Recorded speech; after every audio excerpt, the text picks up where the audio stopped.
मेरे प्यारे देशवासियों, नमस्कार। साल 2026 का यह पहला मन की बात है। कल 26 जनवरी को हम सभी गणतंत्र दिवस का पर्व मनाएंगे। इसी दिन हमारा संविधान लागू हुआ था। 26 जनवरी का ये दिन हमें अपने संविधान निर्माताओं को नमन करने का अवसर देता है। आज 25 जनवरी का दिन भी बहुत अहम है। आज नेशनल वोटर्स डे है, मतदाता दिवस है। मतदाता ही लोकतंत्र की आत्मा होता है। साथियों, आमतौर पर जब कोई 18 साल का हो जाता है, मतदाता बन जाता है, तो उसे जीवन का एक सामान्य पड़ाव समझा जाता है। लेकिन दरअसल ये अवसर किसी भी भारतीय के जीवन का बहुत बड़ा माइलस्टोन होता है। इसलिए बहुत जरूरी है कि हम देश में वोटर बनने का, मतदाता बनने का उत्सव मनाएं। जैसे हम जन्मदिन पर शुभकामनाएं देते हैं और उसे सेलिब्रेट करते हैं, ठीक वैसे ही जब भी कोई युवा पहली बार मतदाता बने तो पूरा मोहल्ला, गांव या फिर शहर एकजुट होकर उसका अभिनंदन करें और मिठाइयां बांटी जाए। इससे लोगों में वोटिंग के प्रति जागरूकता बढ़ेगी। इसके साथ ही यह भावना और सशक्त होगी कि एक वोटर होना कितना मायने रखता है। साथियों, देश में जो भी लोग चुनावी प्रक्रिया से जुड़े रहते हैं, जो हमारे लोकतंत्र को जीवंत बनाए रखने के लिए जमीनी स्तर पर काम करते हैं, मैं उन सभी की बहुत सराहना करना चाहूंगा। आज मतदाता दिवस पर मैं अपने युवा साथियों से फिर आग्रह करूंगा कि वे 18 साल का होने पर वोटर के रूप में खुद को जरूर रजिस्टर करें। संविधान ने हर नागरिक से जिस कर्तव्य भावना के पालन की अपेक्षा रखी है, इससे वो अपेक्षा भी पूरी होगी और भारत का लोकतंत्र भी मजबूत होगा। मेरे प्यारे देशवासियों, इन दिनों मैं सोशल मीडिया पर एक इंटरेस्टिंग ट्रेंड देख रहा हूं। लोग साल 2016 की अपनी यादों को फिर से ताजा कर रहे हैं। उसी भावना के साथ आज मैं भी आपके साथ अपनी एक मेमोरी को शेयर करना चाहता हूं। 10 साल पहले जनवरी 2016 में हमने एक एम्बिशियस जर्नी की शुरुआत की थी। तब हमें इस बात का एहसास था कि भले ही एक छोटा क्यों न हो, लेकिन ये युवा पीढ़ी के लिए, देश के फ्यूचर के लिए काफी अहम है। तब कुछ लोग ये समझ ही नहीं पाए थे कि आखिर है क्या। साथियों, मैं जिस जर्नी की बात कर रहा हूं वह है स्टार्टअप इंडिया की जर्नी। इस अद्भुत जर्नी के हीरो हमारे युवा साथी हैं। अपने कंफर्ट जोन से बाहर निकलकर उन्होंने जो इनोवेशन किए वो इतिहास में दर्ज हो रहे हैं। साथियों, भारत में आज दुनिया का तीसरा सबसे बड़ा स्टार्टअप इकोसिस्टम बन चुका है। ये स्टार्टअप्स लीग से हटके हैं। आज वे ऐसे सेक्टर्स में काम कर रहे हैं जिनके बारे में 10 साल पहले तक कल्पना भी नहीं की जा सकती थी। AI, space, nuclear energy, semiconductors, mobility, green hydrogen, biotechnology, आप नाम लीजिए और कोई ना कोई भारतीय स्टार्टअप उस सेक्टर में काम करते हुए दिख जाएगा। मैं अपने उन सभी युवा साथियों को सैल्यूट करता हूं जो किसी ना किसी स्टार्टअप से जुड़े हैं या फिर अपना स्टार्टअप शुरू करना चाहते हैं। साथियों, आज मन की बात के माध्यम से मैं देशवासियों, विशेषकर इंडस्ट्री और स्टार्टअप से जुड़े युवाओं से एक आग्रह जरूर करना चाहता हूं। भारत की इकोनॉमी तेजी से आगे बढ़ रही है। भारत पर दुनिया की नजरें हैं। ऐसे समय में हम सब पर एक बहुत बड़ी जिम्मेदारी भी है। वो जिम्मेदारी है क्वालिटी पर जोर देने की। होती है, चलती है, चल जाएगा, ये युग चला गया। आइए इस वर्ष हम पूरी ताकत से क्वालिटी को प्राथमिकता दें। हम सबका एक ही मंत्र हो, क्वालिटी, क्वालिटी और सिर्फ क्वालिटी। कल से आज बेहतर क्वालिटी। हम जो भी मैन्युफैक्चर कर रहे हैं उसकी क्वालिटी को बेहतर बनाने का संकल्प लें। चाहे हमारे टेक्सटाइल हो, टेक्नोलॉजी हो या फिर electronics, even packaging. Indian product का मतलब ही बन जाए टॉप क्वालिटी। आइए एक्सीलेंस को हम अपना बेंचमार्क बनाएं। हम संकल्प लें, क्वालिटी में न कोई कमी होगी, न क्वालिटी से कोई समझौता होगा। और मैंने तो लाल किले से कहा था, जीरो डिफेक्ट, जीरो इफेक्ट। ऐसा करके ही हम विकसित भारत की यात्रा को तेजी से आगे ले जा पाएंगे। मेरे प्यारे देशवासियों, हमारे देश के लोग बहुत इनोवेटिव है। समस्याओं का समाधान ढूंढना हमारे देशवासियों के स्वभाव में है। कुछ लोग ये काम स्टार्टअप्स के जरिए करते हैं, तो कुछ लोग समाज की सामूहिक शक्ति से रास्ता निकालने का प्रयास करते हैं। ऐसा ही एक प्रयास उत्तर प्रदेश के आजमगढ़ में सामने आया है। यहां से होकर गुजरने वाली तमसा नदी को लोगों ने नया जीवन दिया है। तमसा केवल एक नदी नहीं, बल्कि हमारी सांस्कृतिक और आध्यात्मिक विरासत की सजीव धारा है। अयोध्या से निकलकर गंगा में समाहित होने वाली यह नदी कभी इस क्षेत्र के लोगों के जनजीवन की धुरी हुआ करती थी, लेकिन प्रदूषण की वजह से इसकी अविरल धारा में रुकावट आने लगी थी। गाद, कूड़ा कचरा और गंदगी ने इस नदी के प्रवाह को रोक दिया था। इसके बाद यहाँ के लोगों ने इसे एक नया जीवन देने का अभियान शुरू किया। नदी की सफाई की गई और उसके किनारों पर छायादार, फलदार पेड़ लगाए गए। स्थानीय लोग कर्तव्य भावना से इस काम में जुटे और सबके प्रयास से नदी का पुनरुद्धार हो गया। साथियों, जन भागीदारी का ऐसा ही प्रयास आंध्र प्रदेश के अनंतपुर में भी देखने को मिला है। यह वह क्षेत्र है जो सूखे की गंभीर समस्या से जूझता रहा है। यहाँ की मिट्टी लाल और बलुई है। यही वजह है कि लोगों को पानी की कमी का सामना करना पड़ता है। यहाँ के कई क्षेत्रों में लंबे समय तक बारिश नहीं होती है। कई बार तो लोग अनंतपुर की तुलना रेगिस्तान में सूखे की स्थिति से भी कर देते हैं। साथियों, इस समस्या के समाधान के लिए स्थानीय लोगों ने जलाशयों को साफ करने का संकल्प लिया।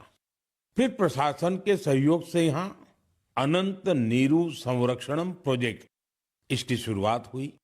इस प्रयास के तहत 10 से अधिक जलाशयों को जीवनदान मिला है। उन जलाशयों में अब पानी भरने लगा है। इसके साथ ही 7,000 से अधिक पेड़ भी लगाए गए हैं। यानी अनंतपुर में जल संरक्षण के साथ साथ ग्रीन कवर भी बढ़ा है। यहाँ बच्चे अब तैराकी का आनंद भी ले सकते हैं। एक प्रकार से कहें तो यहाँ का पूरा इकोसिस्टम फिर से निखर उठा है।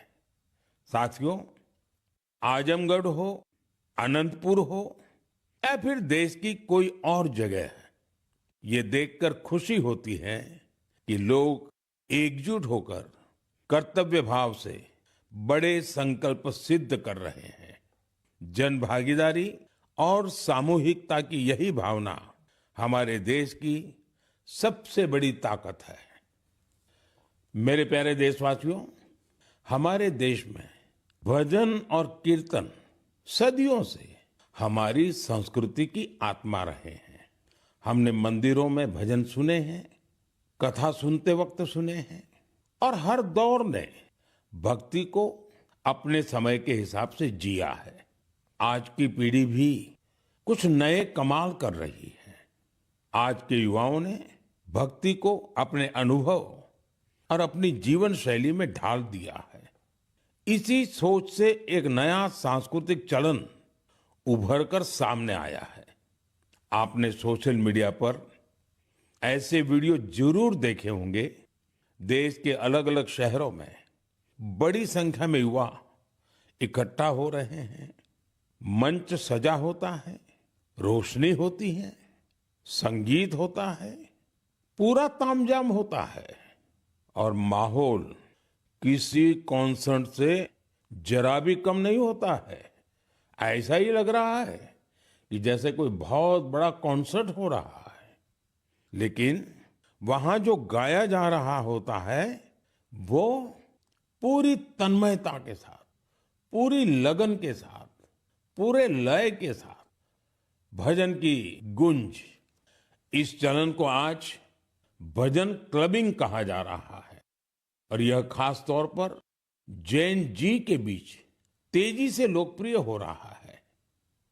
यह देखकर अच्छा लगता है कि इन आयोजनों में भजन की गरिमा और सुचिता का पूरा ध्यान रखा जाता है। भक्ति को हल्केपन में नहीं लिया जाता। न शब्दों की मर्यादा टूटती है और न ही भाव की। मंच आधुनिक हो सकता है, संगीत की प्रस्तुति अलग हो सकती है, लेकिन मूल भावना वही रहती है। आध्यात्म का एक निरंतर प्रवाह वहां अनुभव होता है। मेरे प्यारे देशवासियों, आज हमारी संस्कृति और त्योहार दुनिया भर में अपनी पहचान बना रहे हैं।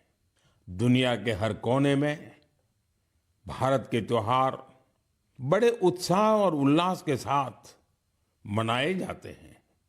हर तरह की कल्चरल वाइब्रेंसी को बनाए रखने में हमारे भारतवंशी भाई बहनों का अहम योगदान है।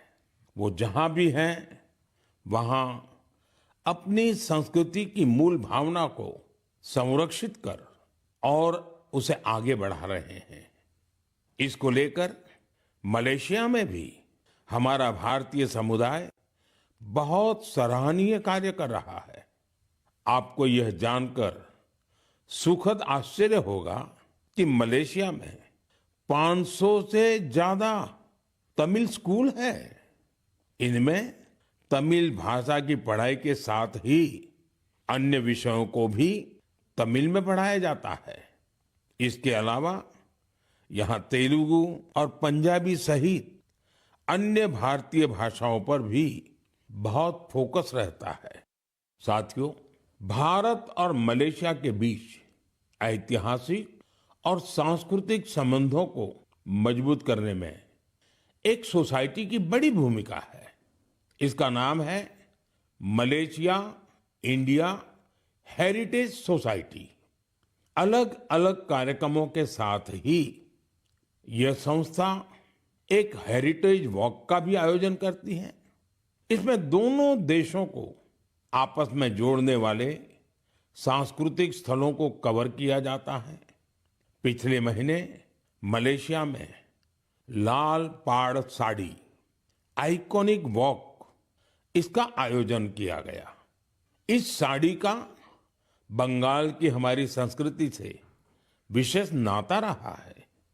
इस कार्यक्रम में सबसे अधिक संख्या में इस साड़ी को पहनने का रिकॉर्ड बना। जिसे मलेशियन बुक ऑफ रिकॉर्ड्स में दर्ज किया गया। इस मौके पर ओडिसी डांस और बाउल म्यूजिक ने तो लोगों का दिल जीत लिया।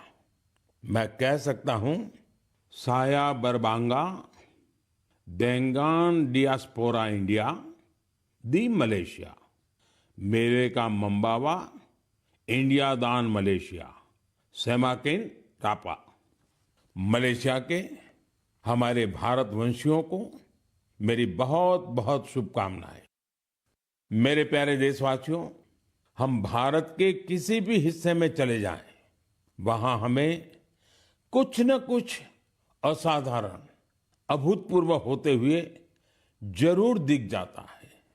कई बार मीडिया की चकाचौंध में ये बातें जगह नहीं बना पाती, लेकिन इनसे पता चलता है कि हमारे समाज की असली शक्ति क्या है। इनसे हमारे उन वैल्यू सिस्टम्स की भी झलक मिलती है जिनमें एकजुटता की भावना सर्वोपरि है। गुजरात में बेचरा जी के चंदन की गांव की परंपरा अपने आप में अनूठी है। अगर मैं आपसे कहूं कि यहाँ के लोग, विशेषकर बुजुर्ग, अपने घरों में खाना नहीं बनाते, तो आपको हैरत होगी। इसकी वजह गांव का शानदार कम्युनिटी किचन। इस कम्युनिटी किचन में एक साथ पूरे गांव का सबका खाना बनता है और लोग एक साथ बैठकर भोजन करते हैं। बीते 15 वर्षों से यह परंपरा निरंतर चली आ रही है। इतना ही नहीं, यदि कोई व्यक्ति बीमार है तो उसके लिए टिफिन सर्विस भी उपलब्ध है, यानी होम डिलीवरी का भी पूरा इंतजाम है। गांव का ये सामूहिक भोजन लोगों को आनंद से भर देता है। ये पहल न केवल लोगों को आपस में जोड़ती है, बल्कि इससे पारिवारिक भावना को भी बढ़ावा मिलता है। साथियों, भारत की परिवार व्यवस्था, फैमिली सिस्टम हमारी परंपरा का अभिन्न हिस्सा है। दुनिया के कई देशों में इसे बहुत कौतूहल के साथ देखा जाता है। कई देशों में ऐसे फैमिली सिस्टम को लेकर बहुत सम्मान का भाव है। कुछ ही दिन पहले ही मेरे ब्रदर यूएई के राष्ट्रपति महामहिम शेख मोहम्मद बिन जायद अल नाहयान भारत आए थे। उन्होंने मुझे बताया कि यूएई साल 2026 को ईयर ऑफ फैमिली के रूप में मना रहा है। मकसद ये कि वहां के लोगों के बीच सौहार्द और सामुदायिक भावना और मजबूत हो। वाकई यह बहुत ही सराहनीय पहल है। साथियों, जब परिवार और समाज की ताकत मिलती है तो हम बड़ी से बड़ी चुनौतियों को परास्त कर सकते हैं। मुझे अनंतनाग के शेखगुंड गांव के बारे में जानकारी मिली है। यहाँ ड्रग्स, तंबाकू, सिगरेट और शराब से जुड़ी चुनौतियां काफी बढ़ गई थी। इन सब को देखकर यहाँ के मीर जाफर जी इतना परेशान हुए कि उन्होंने इस समस्या को दूर करने की ठान ली। उन्होंने गांव के युवाओं से लेकर बुजुर्गों तक सभी को एकजुट किया। उनकी इस पहल का असर कुछ ऐसा रहा कि वहां की दुकानों ने तंबाकू उत्पादों को बेचना ही बंद कर दिया। इस प्रयास से ड्रग्स के खतरों को लेकर भी लोगों में जागरूकता बढ़ी है। साथियों, हमारे देश में ऐसी अनेक संस्थाएं भी हैं जो वर्षों से निस्वार्थ भाव से समाज सेवा में जुटी हैं। जैसे एक संस्था है पश्चिम बंगाल के पूर्व मेदिनीपुर के फरीदपुर में। इसका नाम है विवेकानंद लोक शिक्षा निकेतन। ये संस्था पिछले 4 दशक से बच्चों और बुजुर्गों की देखभाल में जुटी है। गुरुकुल पद्धति की शिक्षा और टीचर्स की ट्रेनिंग के साथ ही ये संस्था समाज कल्याण के कई नेक कार्यों में जुटी है। मेरी कामना है कि निस्वार्थ सेवा का यह भाव देशवासियों के बीच निरंतर और अधिक सशक्त होता रहे। मेरे प्यारे देशवासियों, मन की बात में हम निरंतर स्वच्छता के विषय को उठाते रहे हैं। मुझे ये देखकर गर्व होता है हमारे युवा अपने आसपास की स्वच्छता को लेकर बहुत सजग हैं। अरुणाचल प्रदेश में हुए एक ऐसे ही अनूठे प्रयास के बारे में मुझे जानकारी मिली है। अरुणाचल वो धरती है जहां देश में सबसे पहले सूर्य की किरणें पहुंचती हैं। यहां लोग जय हिंद कहकर एक दूसरे का अभिवादन करते हैं। यहां ईटानगर में युवाओं का समूह उन हिस्सों की सफाई के लिए एकजुट हुआ जिन पर ज्यादा ध्यान देने की जरूरत थी। इन युवाओं ने अलग अलग शहरों में सार्वजनिक स्थलों की साफ सफाई को अपना मिशन बना लिया। इसके बाद ईटानगर, नाहरलागुन, दोईमुख, सेप्पा, पालिन और पासीघाट, वहां भी ये अभियान चलाया गया। ये युवा अब तक करीब 11 लाख किलो से अधिक कचरे की सफाई कर चुके हैं। सोचिए दोस्तों, नौजवानों ने मिलकर के 11 लाख किलो कूड़ा कचरा हटाया। साथियों, एक और उदाहरण असम का है। असम के नागांव में वहां की पुरानी गलियों से लोग भावनात्मक रूप से जुड़े हैं। यहां कुछ लोगों ने अपनी गलियों को मिलकर साफ करने का संकल्प लिया। धीरे धीरे उनके साथ और लोग जुड़ते गए। इस तरह एक ऐसी टीम तैयार हो गई जिसने गलियों से बहुत सारा कचरा हटा दिया। साथियों, ऐसा ही एक प्रयास बेंगलुरु में हो रहा है। बेंगलुरु में सोफा वेस्ट एक बड़ी समस्या बनकर सामने आया है। इसलिए कुछ प्रोफेशनल्स एकजुट होकर इस इश्यू को अपने तरीके से सॉल्व कर रहे हैं। साथियों, आज कई शहरों में ऐसी टीमें हैं जो लैंडफिल वेस्ट की रिसाइकलिंग में जुटी हैं। चेन्नई में ऐसी ही एक टीम ने बहुत बेहतरीन काम किया है। ऐसे उदाहरणों से पता चलता है कि स्वच्छता से जुड़ा हर प्रयास कितना अहम है।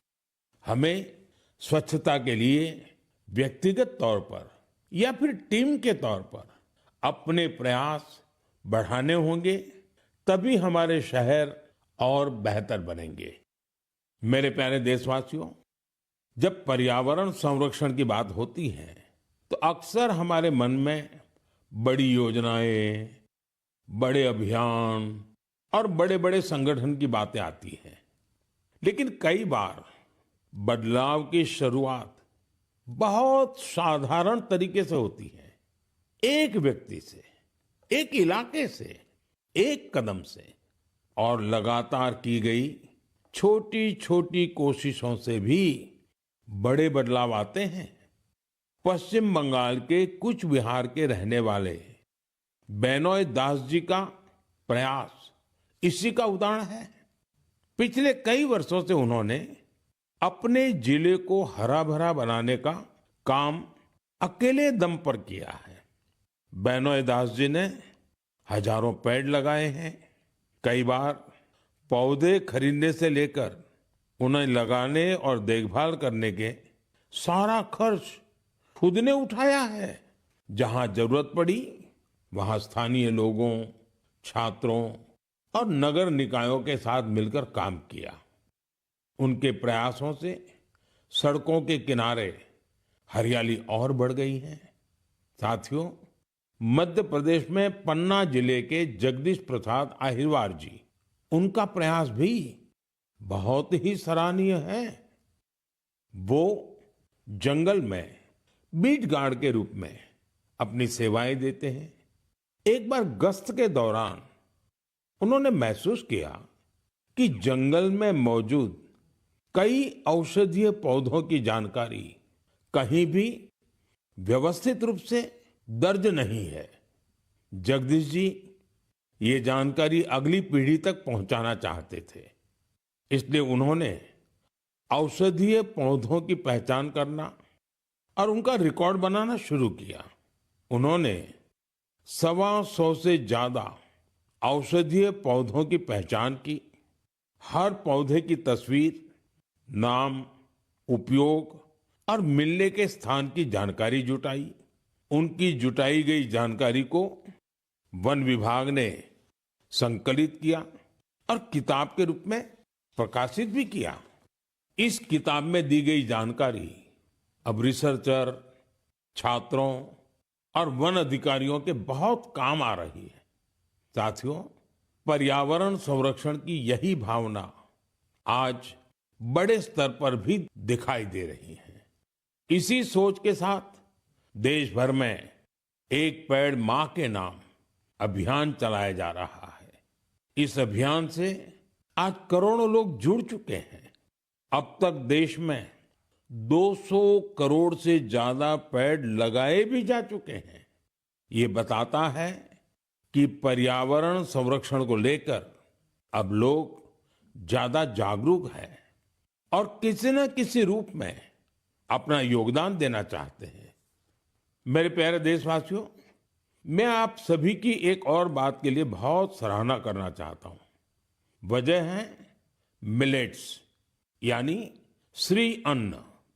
मुझे ये देखकर खुशी है कि श्री अन्न के प्रति देश के लोगों का लगाव निरंतर बढ़ रहा है।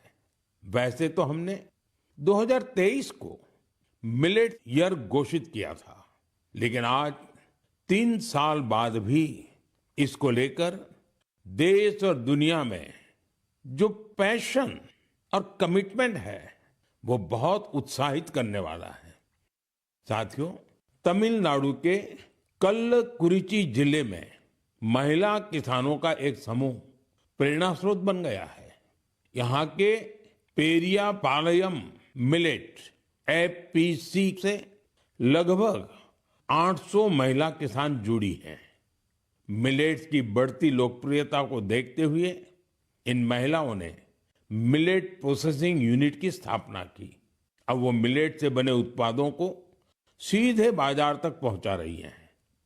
साथियों, राजस्थान के रामसर में भी किसान श्री अन्न को लेकर इनोवेशन कर रहे हैं।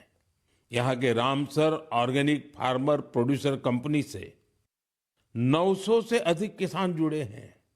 ये किसान मुख्य रूप से बाजरे की खेती करते हैं। यहाँ बाजरे को प्रोसेस करके रेडी टू ईट लड्डू तैयार किया जाता है। इसकी बाजार में बड़ी मांग है। इतना ही नहीं साथियों, मुझे तो ये जानकर खुशी होती है आजकल कई मंदिर ऐसे हैं जो अपने प्रसाद में सिर्फ मिलेट्स का उपयोग करते हैं। मैं उन मंदिर के सभी व्यवस्थापकों का हृदय से अभिनंदन करता हूं उनकी इस पहल के लिए। साथियों, मिलेट्स श्री अन्न से अन्नदाताओं की कमाई बढ़ने के साथ ही लोगों की हेल्थ में भी सुधार की गारंटी बनता जा रहा है। मिलेट्स पोषण से भरपूर होते हैं, सुपर फूड होते हैं।